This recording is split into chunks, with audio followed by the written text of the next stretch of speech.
Welcome to Building the Future, hosted by Kevin Horick. With millions of listeners a month, Building the Future has quickly become one of the fastest rising programs, with a focus on interviewing startups, entrepreneurs, investors, CEOs, and more. The radio and TV show airs in 15 markets across the globe, including Silicon Valley. For full showtimes, past episodes, or to sponsor the show, please visit buildingthefutureshow.com.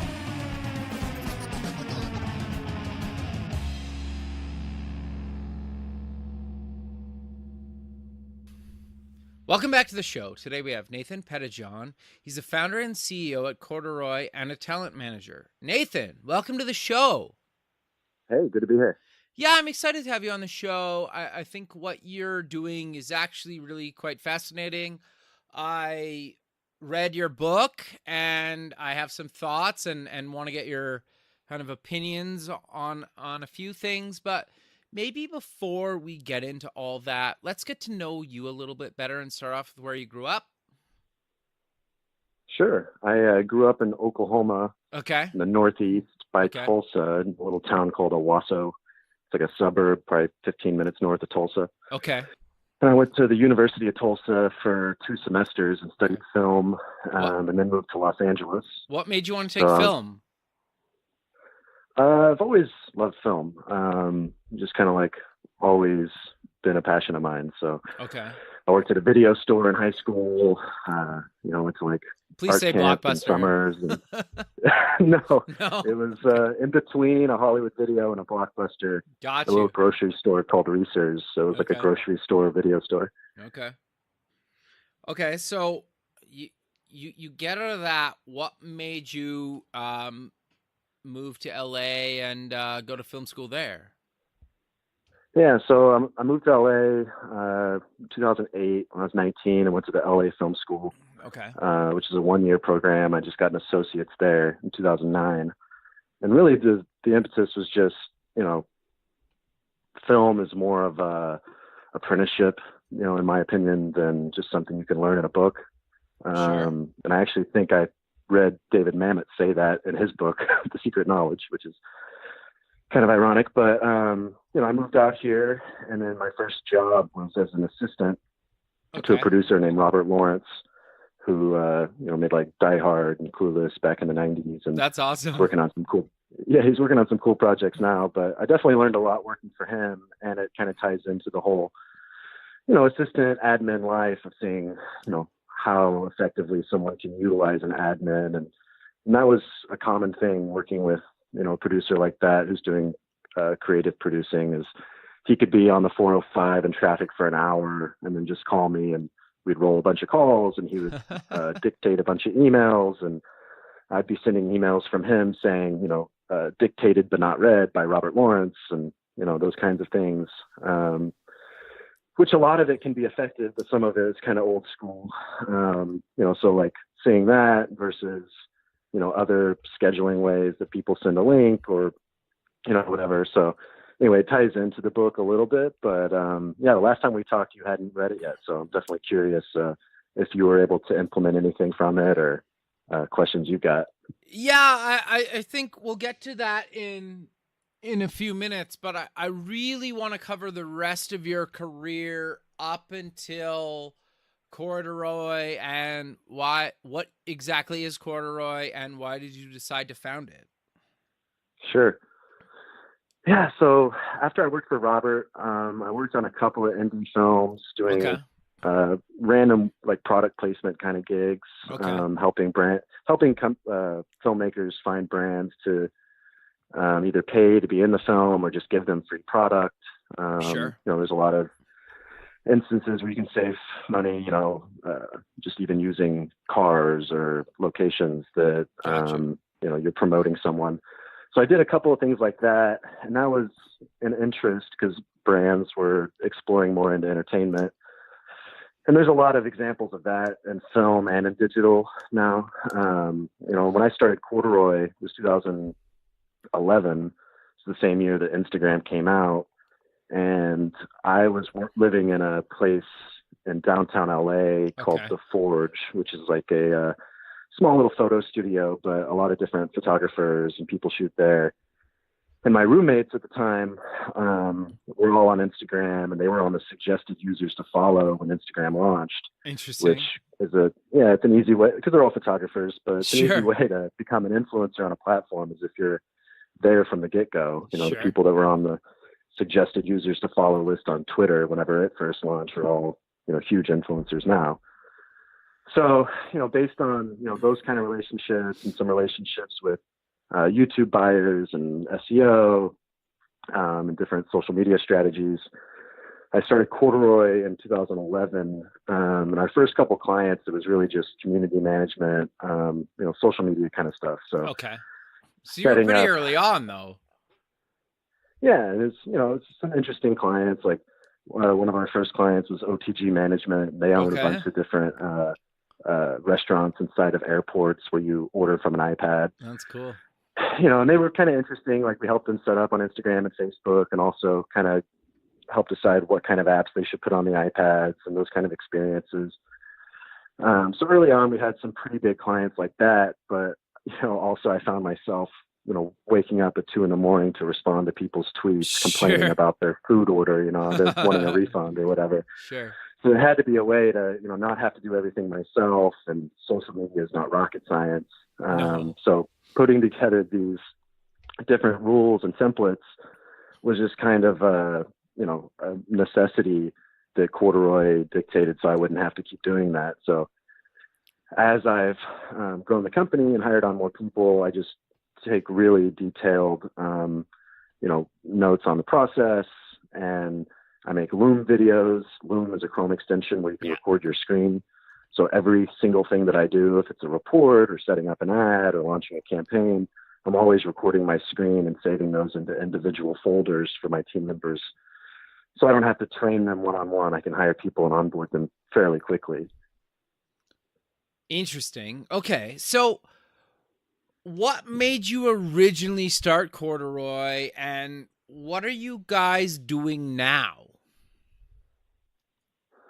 Yeah. So, I mean, Corduroy, like I mentioned with the timing, you know, it was kind of, I never majored in marketing or advertising or business. Sure. And it's not that that was the passion. You know, my focus was in screenwriting and development. Sure. And so I loved working for Robert. He's a really creative developmental producer.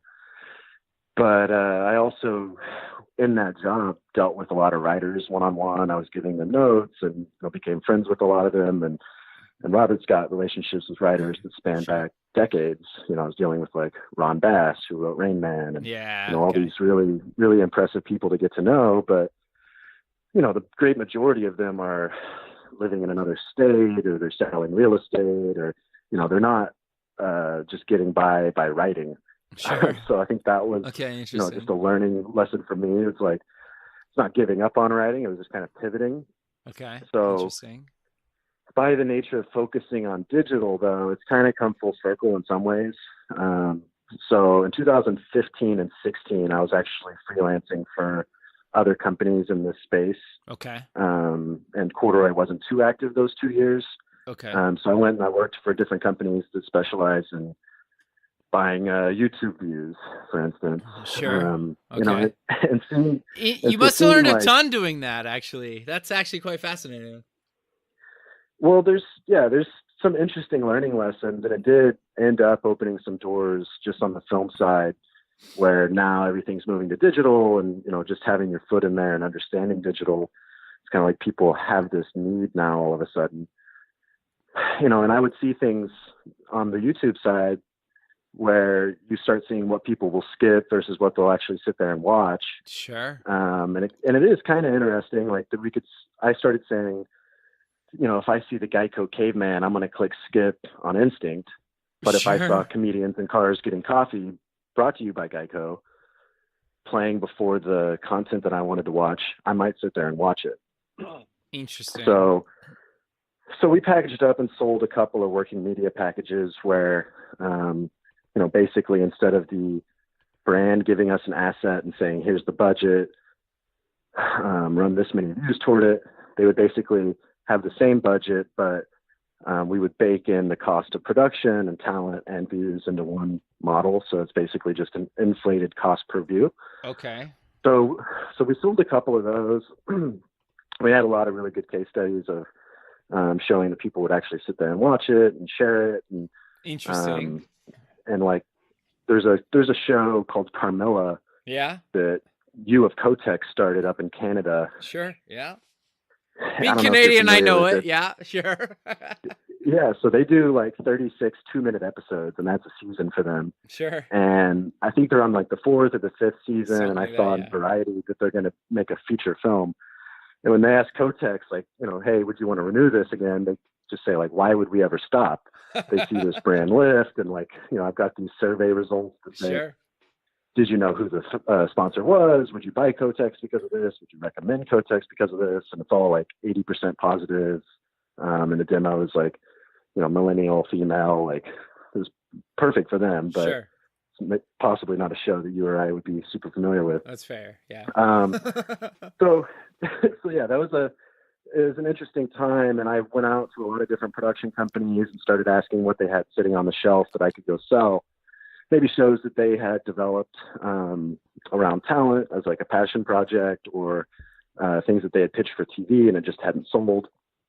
And both of those things are really interesting. Like, just on the talent side, I had things from Jeremy Renner and William Shatner. Oh, wow. That Jane Lynch Drop the Soap show that was in our slate early on from CAA. Wow. The Weinstein Company was one of my partners at one point when that still mattered. Sure. And what was interesting there was the IP. Like, I could take something like Project Runway and I could go pitch it to Macy's and say, let's do Project Runway Bridal, brought to you by Macy's, 5-minute episodes on Facebook. Sure. So that's kind of the idea there, is that you could shoot on the same set, at night with, influencers. Sure. And you benefit from all the branding that's been done for that property. And you could do it for much cheaper and basically be incubating shows. And then on the talent passion project side, it was basically like I could go out to Enrique Iglesias, offer him $50 million to do a tequila commercial, and he'll say no. But I could say, hey, let's do something about bringing water to Africa. And he'd say yes, and he'd do it for free because that's a cause he cares about. Interesting. So, wow. So yeah, going out and finding, kind of gold that's been underutilized, that's just sitting there, whether it's talent passion projects based on IP, even prequels like the Weinsteins owned, Sure. Rambo, we could say. Oh, what was Rambo like as a teenager? Like, let's do that. And there was some other things that kind of came and went. Like, this was before Facebook had video ads or Facebook Watch or Facebook Live. And they had a program called Anthology. Okay. That was being run by a guy named Howard Stein. Okay. He's not there anymore, but basically they were partnering with different publishers to create content for brands. So they would go to Vice and they would say, we've got a deodorant brand. They want to reach millennials,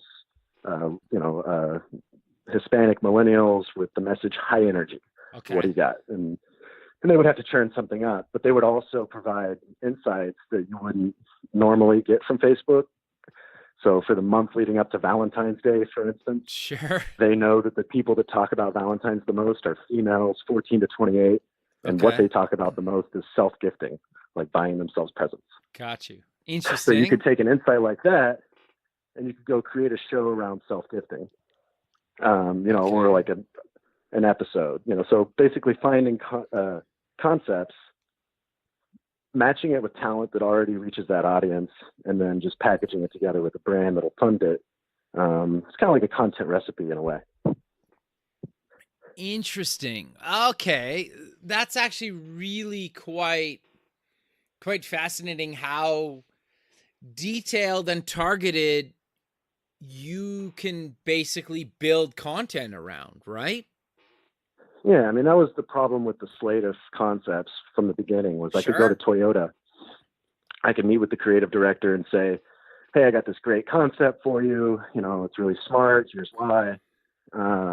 And I could walk out and they could say, hey, he's a smart guy. It's a smart idea, but I like the Muppets. So we're going to do a Super Bowl spot about the Muppets, and they could basically just choose willy-nilly. But if you walk in and you say, here's the audience, here's what they're talking about, here's why you should create content in this format and with this talent, you can make a much better argument. But how did you make those connections? Because not everybody can just email or call up the creative director of Toyota or some other big brand. Well, obviously, like, you can basically get a hold of anybody through email or phone at this point, but whether they respond to you or not is a whole other question. So how did you make those types of connections that those people will actually take a meeting or reply to your email?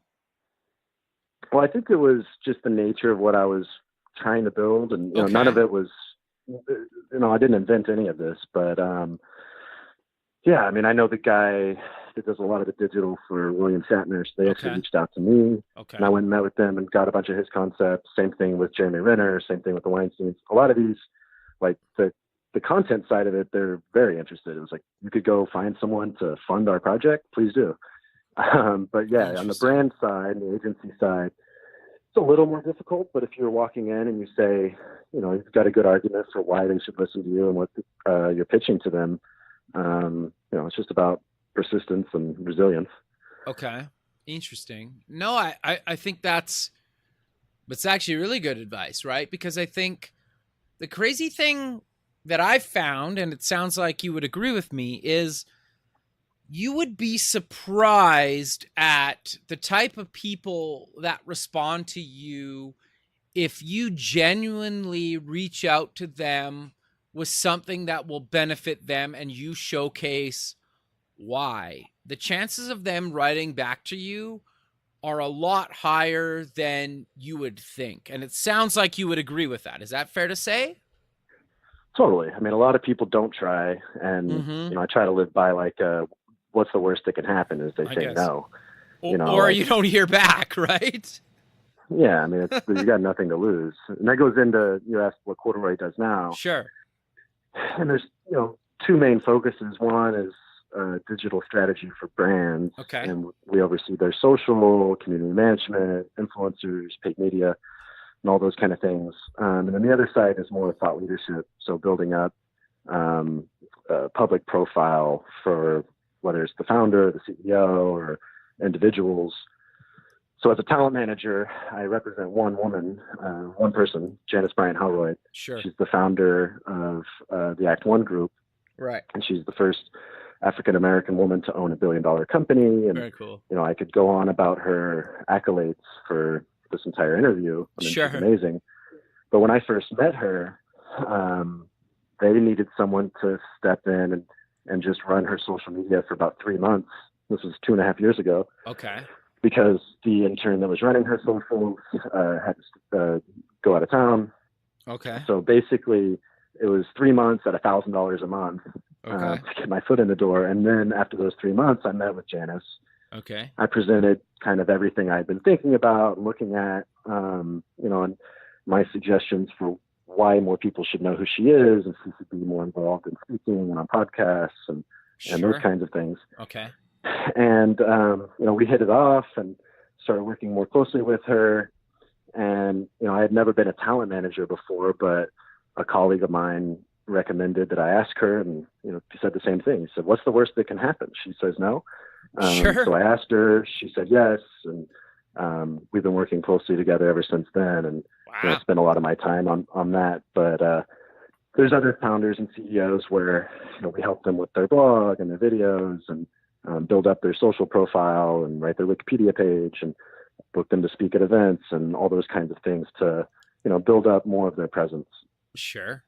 Okay. No, I think that's great, man. And I think that's actually really good advice for people out there. You saw an opportunity, you took it, obviously, and then you went a step further and literally we're like, okay, we've been doing this, but I think we need to do these other things. And she agreed with you and you've been working with her for a couple years now. I think that in itself is really good advice. Yeah, totally. And I mean, just working near her, I get to learn so much. Sure. You know, it's like someone that's running a company of that size, and she started it from nothing, and just her story is incredible. So it's like, I leave meetings with her where, you know, I feel like I've had 6 shots of espresso when I leave. Like, you know, how can I not go accomplish this? You know, it's like the kind of barriers and things that she's had to overcome in her life. It's like, Sure. it definitely is perspective change. No, fair enough. I 100% agree with you. So you wrote a book. What's the book called, and what exactly is the book about? Yeah, so I co-wrote a book called Zen and the Art of Admin Tasks Okay. with a friend of mine named Nick DeCastro. Okay. And it's a really short tactical guide. It's not meant to be a literary masterpiece. You could read it in like 30 minutes. And it's just about how to utilize an admin to outsource your email and your calendar. Okay. So whenever I met Nick, which was just like a year ago, okay, I showed him what we were both working with a company called Strike Social in Chicago. They're also a YouTube buying company. And I showed him just on a screen share all these different things that I utilize for social media. Okay. Not only for my clients, but for myself. Like Sure. I've been drinking my own punch. I don't post my own Instagrams. I don't respond to my own LinkedIn messages. Someone else is posting and commenting and doing all that stuff for me. Okay. So, I showed him like, here's how I've automated these systems and here's the processes and the rules. And he's like, wow, this is great. I'm doing something similar with email. We should talk about it. Interesting. So like maybe 2 weeks later, he came out to LA. We grabbed a drink and we talked through all the stuff that he had written out for email. That's amazing. So he had really come up with the email rules. And he handed them to me. He introduced me to Marlene, who's my admin. She lives in Florida. And he had already interviewed her from Upwork.com, hired her, and then he recommended her. So maybe 10 days in of working with Marlene and really just letting go of my inbox, I told him, I was like, this should be a book. So many people could benefit from this. So we should type it up and put it together. And really like we can go into all the different things you can automate. Like if you're a salesperson, someone else could be updating your Salesforce or your CRM. If you're a business owner, someone else could be sending out your invoices or processing things for you. Like there's a lot of things that you can automate ultimately, but just starting with your email and your calendar forces you to get used to letting go and just trust them. Like I can't just dive into my email and, do half of the work and let Marlene do the other half. It's like, I got to let her do all of it. So she learns the processes and she owns it and she knows what's coming in and out. And there's rules. Like if Janice emails me, text me. That's one of the rules. Okay. Interesting. But there's only like 7 kinds of emails that I get. And that's what we go into in the book is like, we use these kind of tools and these kind of processes and templates. If someone reaches out to me about introducing me to someone, here's how I respond. If someone reaches out about setting up a phone call or a meeting, here's how you respond. And here's how you set up the meeting. And it's all just kind of repeatable processes that a lot of times people feel like they're being efficient, but they're really just sitting there spinning their wheels doing admin duties, spending hours of your day doing admin duties. And on the other end, they think, or a lot of people think, that they need someone in person full time. They got to be, able to take out your trash or clean your car or whatever. Sure.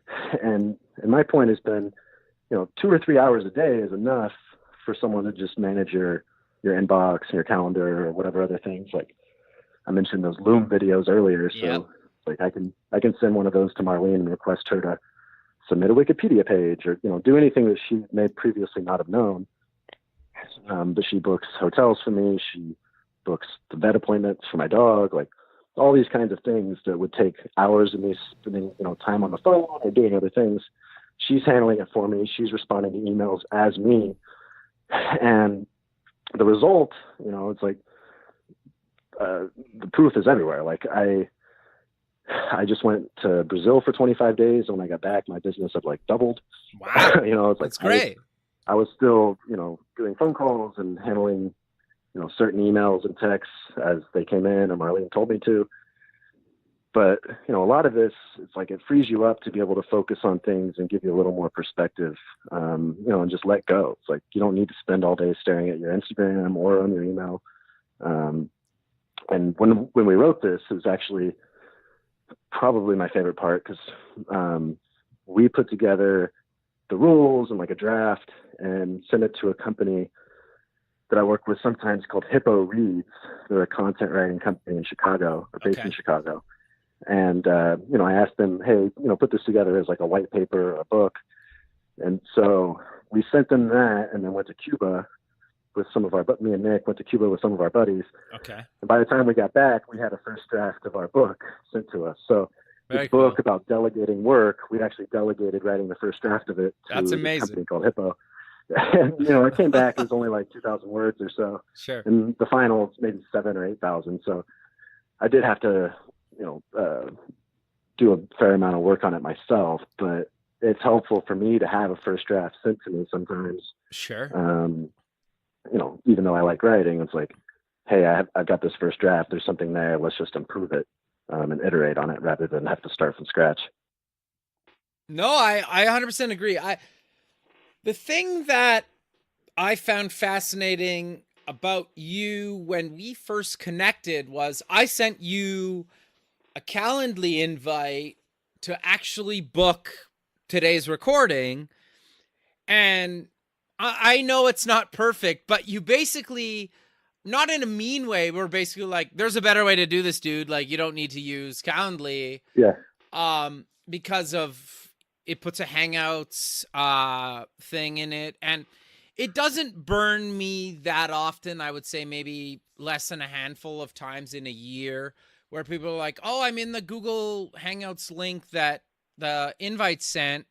And sure, it's not like you could say, that's not really a big deal, but it really kind of got me thinking about the whole thing because I pay $10 or $12 a month for Calendly. I can't even remember, to be honest with you. It's been so inexpensive and it's been so successful that for me, I know it's not ideal, but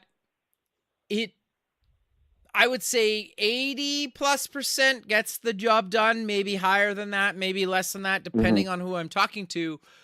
But when you and I connected and you kind of mentioned it to me, it really got me thinking about automating and kind of outsourcing, not just booking Calendly stuff or calendar events, but a lot of the stuff that I do, because there's a ton of tools out there. And I think the simplest example that most people can relate to that probably haven't thought about it is take something like Uber. Uber only really built maybe 10, 15, 20% of Uber's technology. The rest of what Uber is doing is utilizing Google Maps, some sort of calling API. The name escapes me off the top of my head, who they're using, but realistically, they leveraged a ton of other services to basically build their entire business, and they really only built maybe 10 to 20% of the Uber platform custom.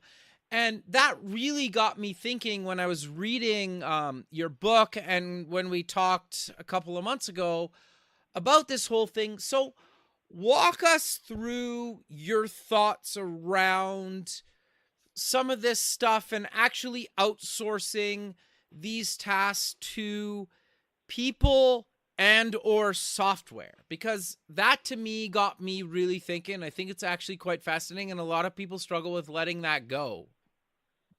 Yeah, no, it's a great point. I mean, it's not everybody's going to have the same needs as I have. Sure. But in the book, I break out, we have a section of just tools.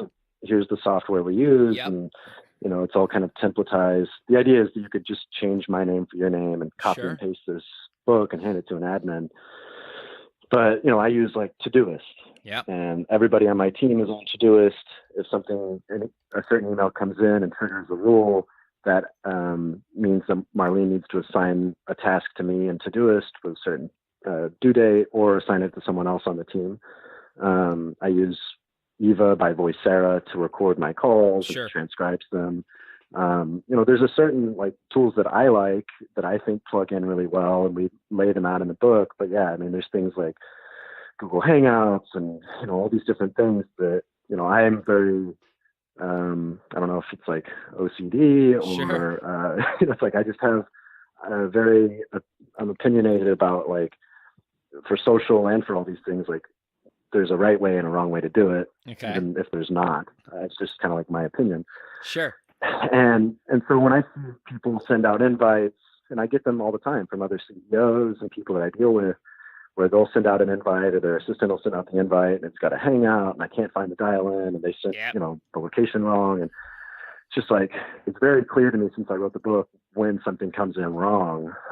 Or when clients ask like, hey, we want you to do Zoom, or want you to be on Slack, or I want you to do this. And it's like, I've got the tools that I know are going to work for my process. Okay. I don't need to jam in more tools on top of it. And to some extent, like, more tools is not always better. So, sure. Interesting. my opinion on those Calendly links, and it probably works for you because the only people you're sending that link to are people you're ready to book. But I see people in all various fields sending those kinds of links, like, book a phone call with me, and it's to a big CEO that I know. And my opinion of that is basically, if anyone that has access to that link can grab a time in your calendar, then your time is not very valuable. And that's the first quote that we put at the beginning of the book. It's about, time is the coin of your life. You decide how you're going to spend it. So otherwise, like, I would rather Marlene has the rules of what times of day I'm open, what days of the week, and she's responding as me. Sure. Because even that same trip in Cuba, we were there with friends who also have businesses, and there's very little internet there. Sure. And we would go to a hotel or somewhere that had internet, and we would check our phones. And me and Nick would be there, just kind of like scrolling through our messages, seeing people saying, 2 p.m. on Tuesday sounds great. Thanks for the quick response. Sure. People do appreciate that you're being prompt and getting back to them, and the rules are being followed. So, I'm not saying that people shouldn't be responded to. I'm just saying that there's no reason that you have to do it. Meanwhile, our other friends in Cuba were frantically responding to emails and trying to catch up and all these things. It's like, it's easier to catch up if you never fall behind. And if you have enough rules and processes in place, you really shouldn't. Yeah. No, it is quite fascinating. And that's one thing I've had to deal with in the past is, you're right. You have this public URL access to your calendar. And to be brutally honest with you, I have a few of them, right? That if they get in the wrong hands, or I've had times where you send the link to somebody to be on the show and that person booking it for somebody else is like, oh, well, I would really like to do a show as well. And they just book as well. And they're like, oh, hopefully it's cool that I'm going to be on the show too. And you're like, well, no, like, I approved the person you sent me originally to be on the show, not you. And maybe they have something awesome and I want them on the show, but sometimes you basically have to say, sorry, you're not a fit, right? But then you kind of jeopardize that relationship because you want the person they recommended originally, but you don't want them, right? And so if I had an admin actually handling that for me, that situation wouldn't happen. Or they would legitimately say, hey, this person also wants to be on the show, Kevin. How do you want to respond, right? Instead of them just having access to my calendar to just automatically say, hey, I booked this date, looking forward to chatting.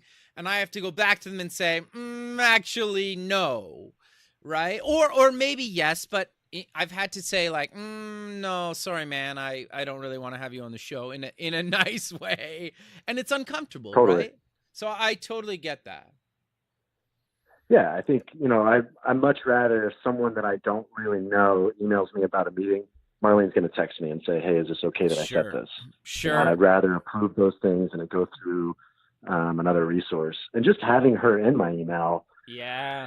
It's like the way that I deal with people, I feel like has gotten more professional since I hired her, because I know someone else is reading my notes and I'm not going to be rude or passive aggressive in an email to someone. Not that I did that a lot from the beginning, but definitely something I've noticed where, like everything that I send, there's a certain way and things that I'm saying, and the times that I do get rude, passive aggressive emails into me, I'll get, I'll talk to Marlene about it, and she's like, "Man, what's this person's problem?" It's Interesting. like, why are they being so rude? Because we're being professionals.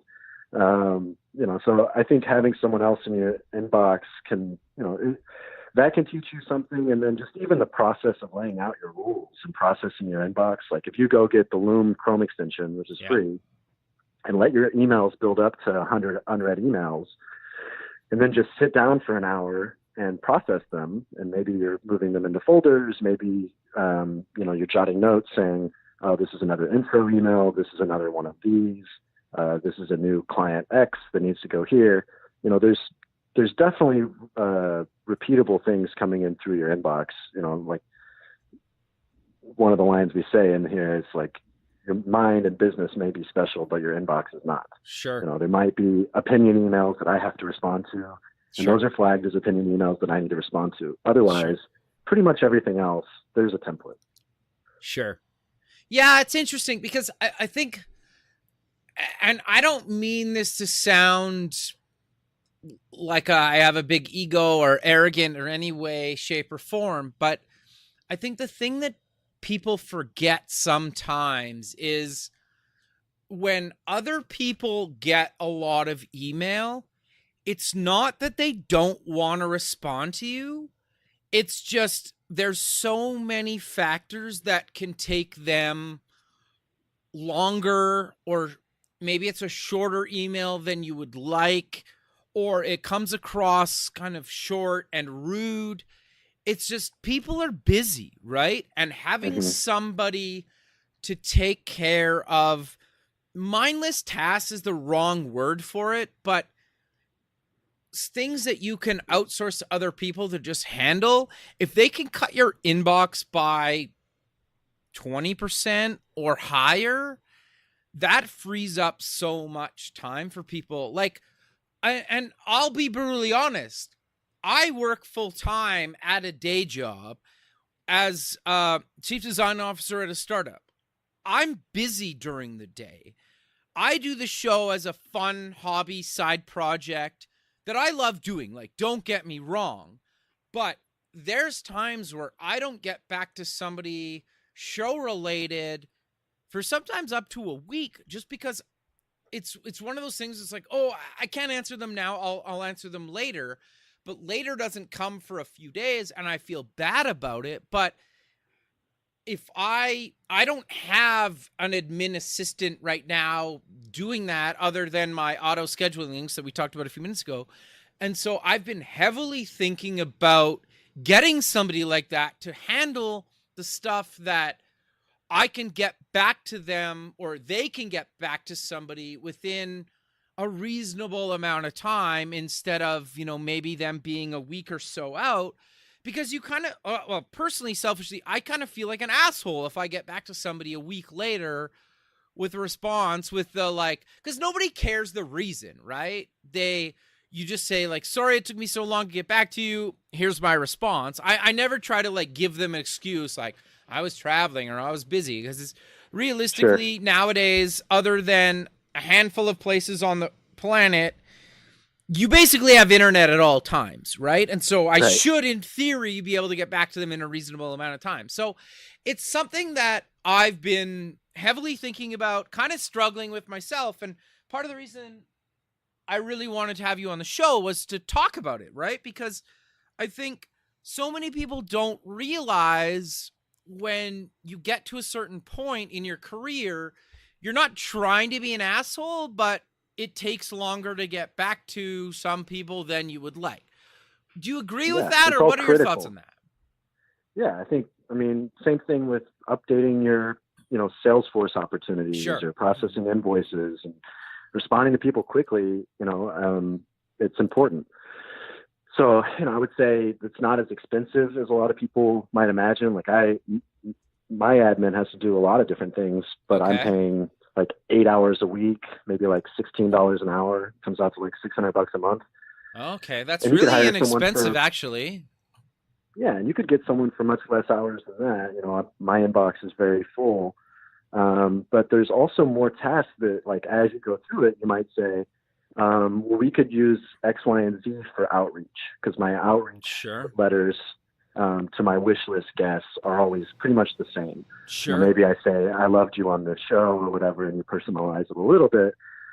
But otherwise, maybe you have your admin pulling together a spreadsheet of names, and then you go through it and put a yes or a no to sign off on them, and then they can populate it with the contact info, and they can go spend the time to find the email addresses, and then send them the email saying, hey, I'd love to have you on the show.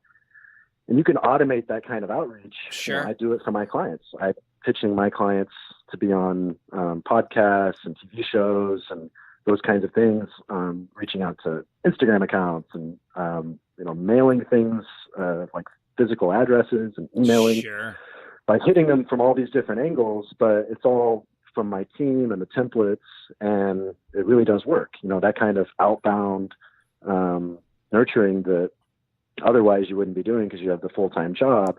It's just happening in the background. Yeah. So, I do the same thing from my accounts. It's DMing people about my book saying, hey, would you like a free copy? And, would you post about it or X, Y, and Z? It's like, I'm not sending those personally, but I did approve of the targets and I approved of the copy. So there's a lot of different ways that you can templatize this and utilize the processes. I just recommend starting with letting go of your email and your calendar first, because it teaches you to let go.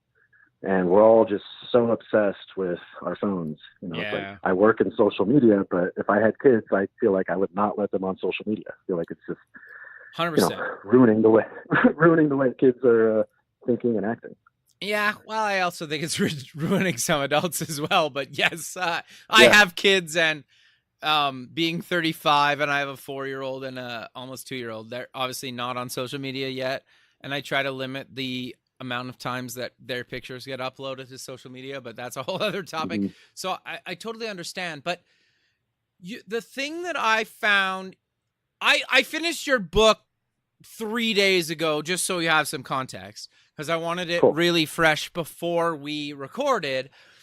The stuff that you talk about in the book is very much, you can make those changes overnight or as slow as you want them to do, but they really don't cut down on your freedom to actually get involved in maybe scheduling your own certain meetings or replying to certain emails or handling certain day-to-day things if you set those rules with the person you hire to handle those other things. I know that's a very simplified version of what you guys talk about in the book, but is that fair to say?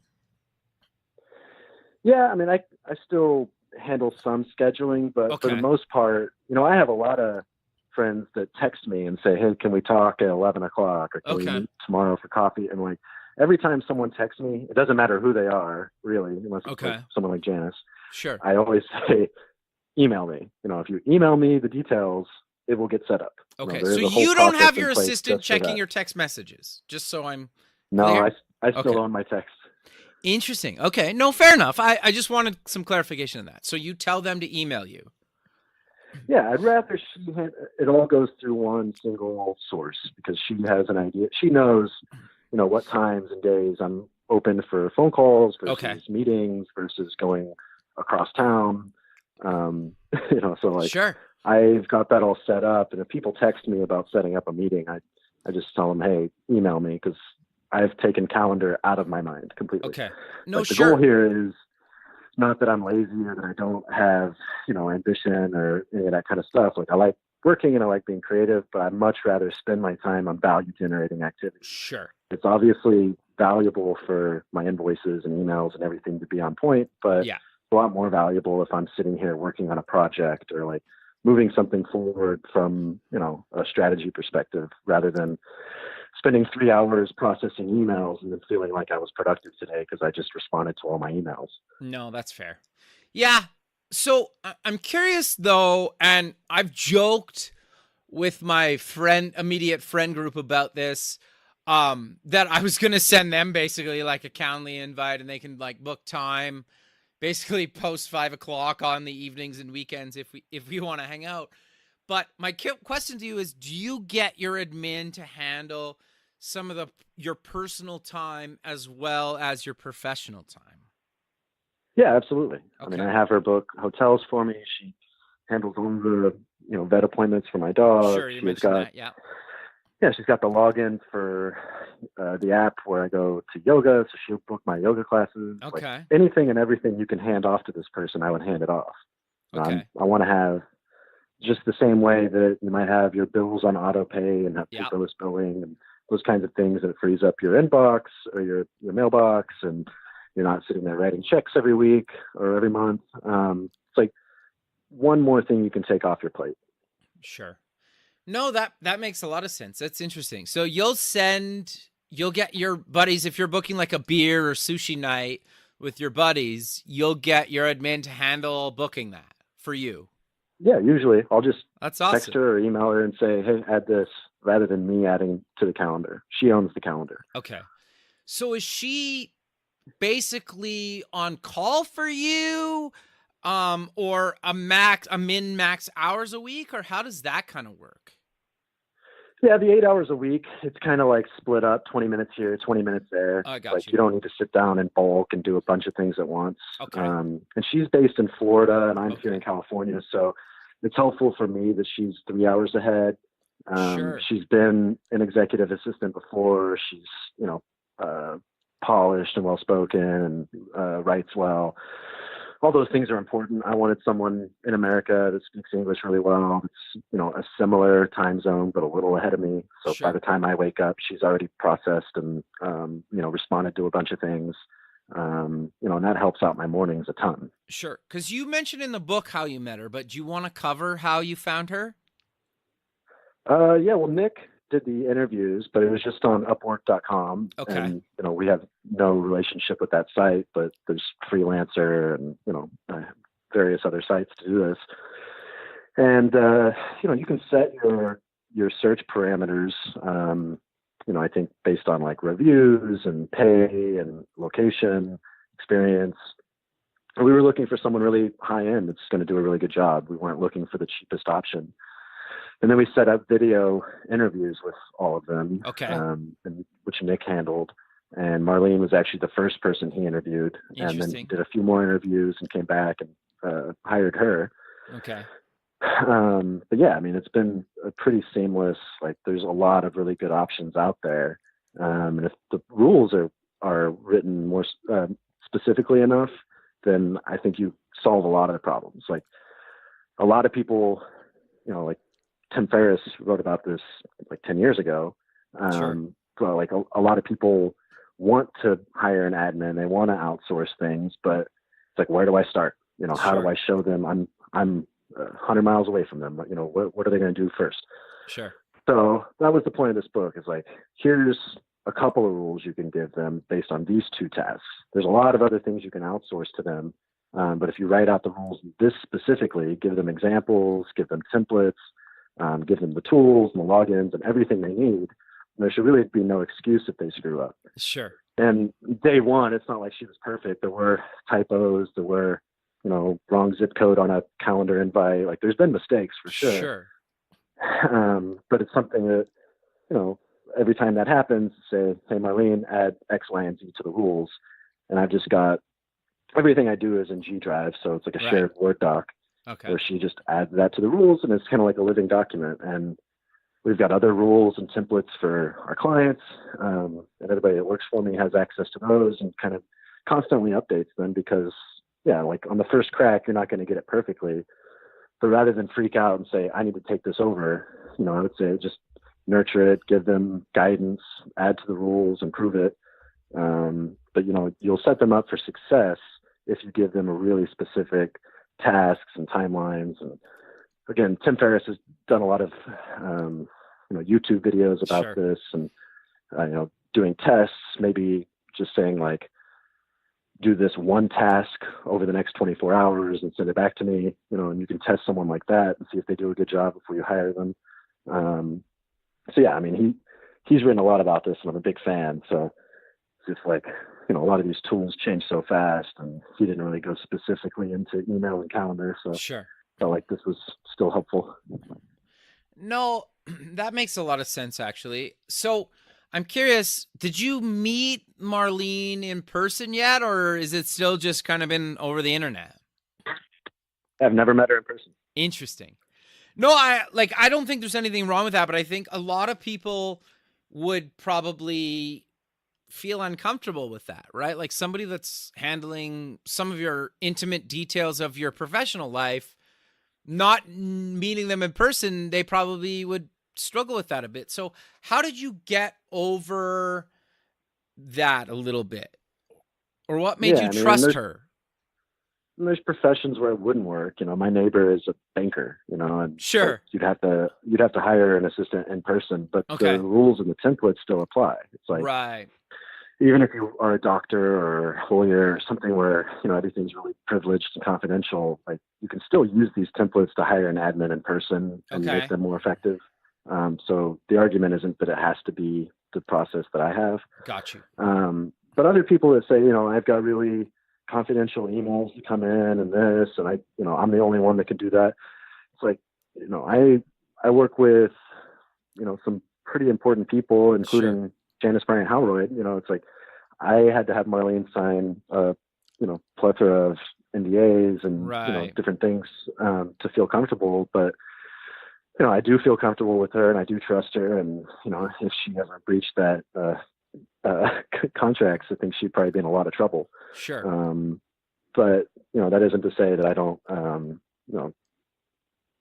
try to protect certain things, like anything with a VIP emails, like Janice, like I'm the only one that's responding to those. So Gotcha. There's no action that she has to take other than text me that the email came in. Gotcha. And I'm really, I have to be, more hands-on on certain accounts where, it's obviously privileged and confidential kind of stuff. But Right. I guess the answer to your question is, people always feel that way. People always think I'm the only one that can handle my inbox. That sounds like a great idea for you, but that would never work for me. Like that's the first response I get to anyone that I tell about the book. Yeah. But Okay, as they fair. kind of see it and understand it, they're like, oh, okay, well maybe I can't outsource all of these things, but I could at least outsource this, and this, and like there's processes that could be put in place either way. Yeah, no, that's fair. I actually think that's really good advice. But we're kind of coming to the end of the show, so let's maybe close with where people can get more information about you guys at Corduroy and actually go pick up a copy of the book. Cool. Books on Amazon. And actually, I didn't even really get into the bestseller stuff, but there's one other company I'll mention before I go that I work with called Scribe Media. Okay. They're in Austin. They were started by Tucker Max. Sure. And their process is really cool too. They interview you for a series of like 40 hours, and then they transcribe the interview and turn that into a book. Okay, interesting. And they don't call it ghostwriting because they're using your words and your ideas. And I wrote an article about them recently. Okay. But I've worked with them on a number of books and on their marketing campaigns. So they did the book launch for me. If you see the publisher on my book is Lioncrest, that's their imprint. Okay. And so they did the launch for me because they can guarantee any nonfiction book on Amazon to be a bestseller. So, they discount it and they send it to a big enough email list and, just a couple of little tactics like that. And for the week of, I think it was July or August of this year, for a week, we were number one bestseller in like 4 categories. Congrats, man. That's great. Yeah. Well, I mean, it's easy to do, but that's kind of the point is you hear a lot of people saying this was number one bestseller and all those kind of things. So it was just kind of a test to also see that. But I think all those kind of processes and, there's vendors out there that can write your content, that can compile it, put it together, help make you a thought leader. And, I think that these kind of services are really valuable, especially if you have something interesting and valuable to say. Sure. So I'll close with that. The book is called Zen and the Art of Admin Tasks. It's on Amazon. I'm on LinkedIn, Nathan Pettijohn, and my socials are at NR Pettijohn. Perfect, man. Well, I really appreciate you taking time out of your day to be on the show, and I look forward to keeping in touch with you, and have a good rest of your day, man. Likewise. Thanks. Thank you. Okay, bye. Thanks for listening. Please visit our website at buildingthefutureshow.com to join the free community, sign up for our newsletter, or to sponsor the show. The music is done by Electric Mantra. You can check him out at electricmantra.com and keep building the future.